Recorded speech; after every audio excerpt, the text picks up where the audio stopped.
If you want to change the stroke color in Photoshop and do it fast without guessing your way through menus, you're in the right place. In this video, I'll walk you through the exact steps to change the stroke color on a text or shape layer, and I'll also show you how to adjust the stroke size, position, and opacity so it looks clean and professional. This is a really useful Photoshop skill whether you're designing thumbnails, social media graphics, logos, or text effects.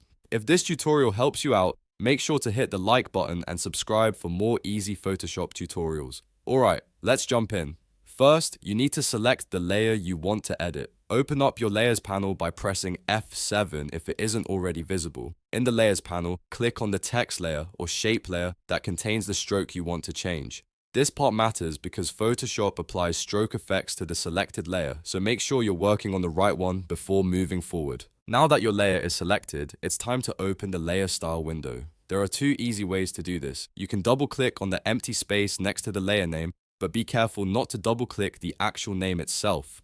Another option is to click the FX icon at the bottom of the Layers panel and choose Stroke from the menu. Either method will take you to the same place where you can edit the stroke settings. Once the Layer Style window opens, look at the left side and click on Stroke. This will bring up all the stroke options for that layer.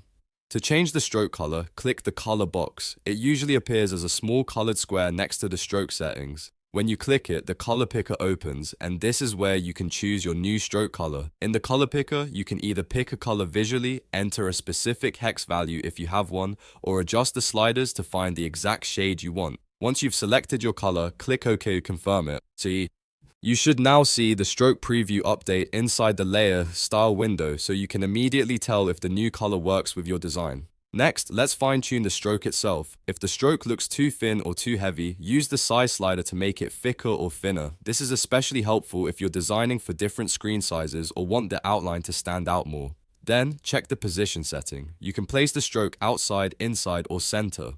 Outside is often best for text and shapes when you want the outline to stay visible. Inside can look cleaner for certain graphics, and center splits the stroke evenly across the edge. You can also adjust opacity if you want the stroke to be a little transparent. Lowering the opacity makes the stroke softer and less intense, which can be useful if you want a subtle effect instead of a bold outline. Take a moment to experiment with these settings until the stroke looks exactly how you want it. Photoshop gives you a live preview, so it's easy to test different combinations before applying them. Once you're happy with the stroke color and all the settings, click OK to apply the changes. Your layer will update immediately, and the new stroke color should now be visible on your design. If you ever want to change it again, just go back into the layer style window and repeat the same steps. And that's how to change stroke color in Photoshop. It's a simple process once you know where to click, and now you can quickly update outlines on text or shapes whenever you need to. If this video helped you, please give it a like, subscribe to the channel, and turn on notifications so you don't miss the next Photoshop tutorial. Thanks for watching, and I'll see you in the next one.